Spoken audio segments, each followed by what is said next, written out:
Well, let me explain this quite simple patch called SupercycleVideo in the book.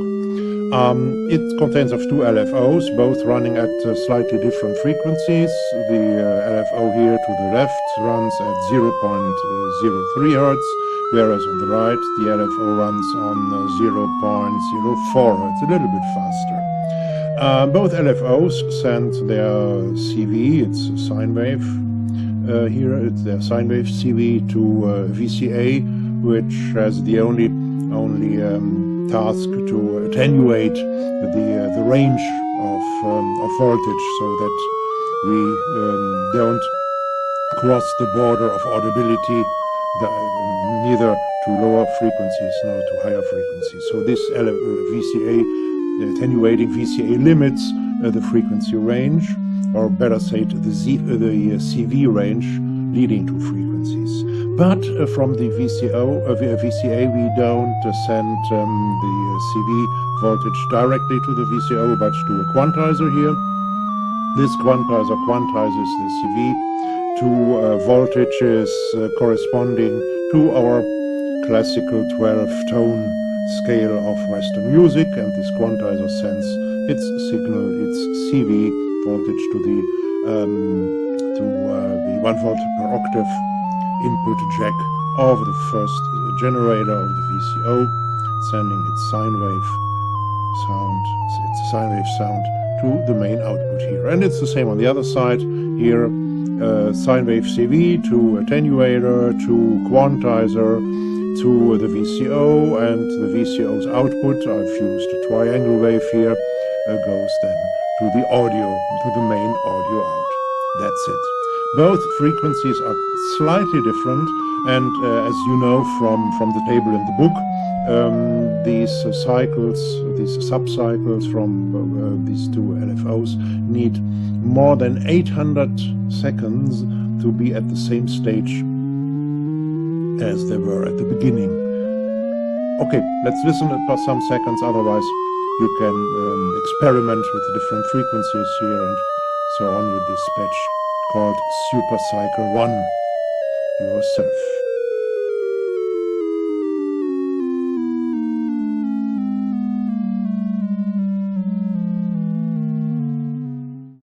Alright, I've spiced up the patch a little bit. I've replaced the quantizers, these ones, let me put them away, by these two ones, which are better, which show us better what's going on. And this time both quantizers don't produce the same sequence, but different ones.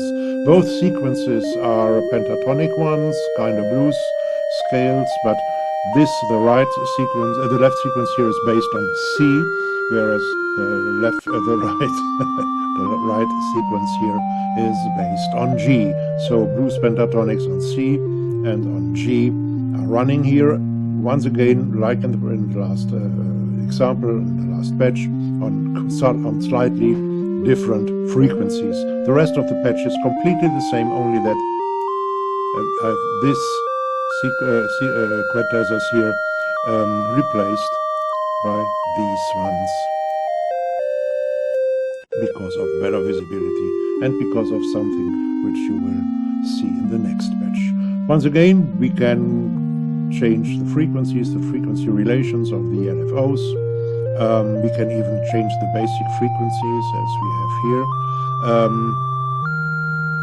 with the VCOs, but try it on your own using the preset called SupercycleVideo in the book.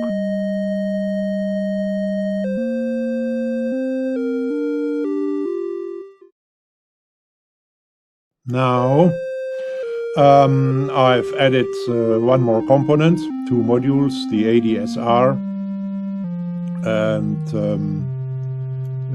the third VCA amplifier.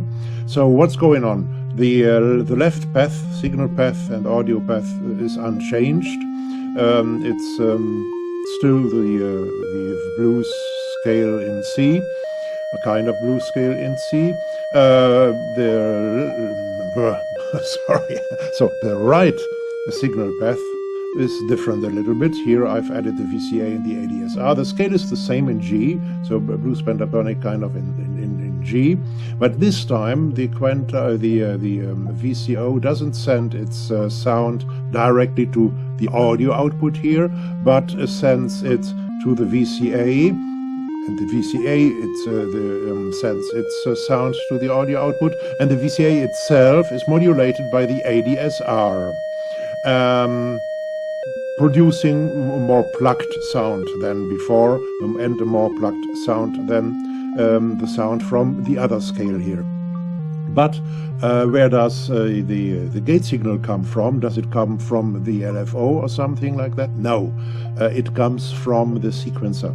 Not from the sequencer, from the quantizer. We have this quantizer here. That's the second reason I mentioned before why I have changed the quantizers. This quantizer has a gate output, sending a gate signal always when a note on is here, when it changes the note, whereas the LFO's frequency does not have influence on anything concerning the ADSR. So the left signal path and audio path completely like before. The right one is spiced up by an envelope to get some plug sounds. And now we can go on and change, for example, the envelopes to make it even shorter or longer, or a little bit of a deck.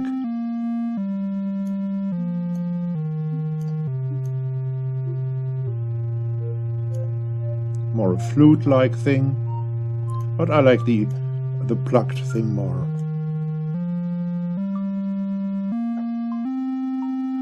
And we can change the frequencies. We can make the slightly faster frequency even a bit more faster.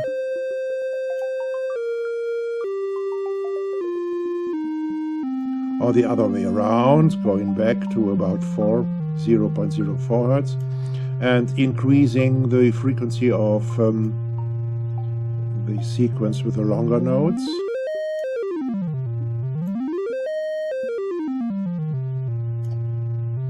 Or making both frequencies quite fast.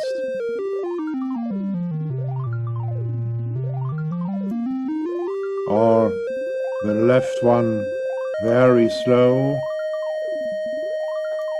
Or the right one, the plugged one, very slow.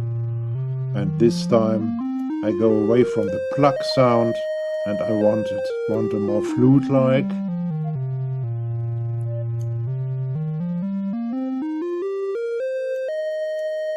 And so on and so on. So you may do some experiments of your own with the preset called Supercycle 1B.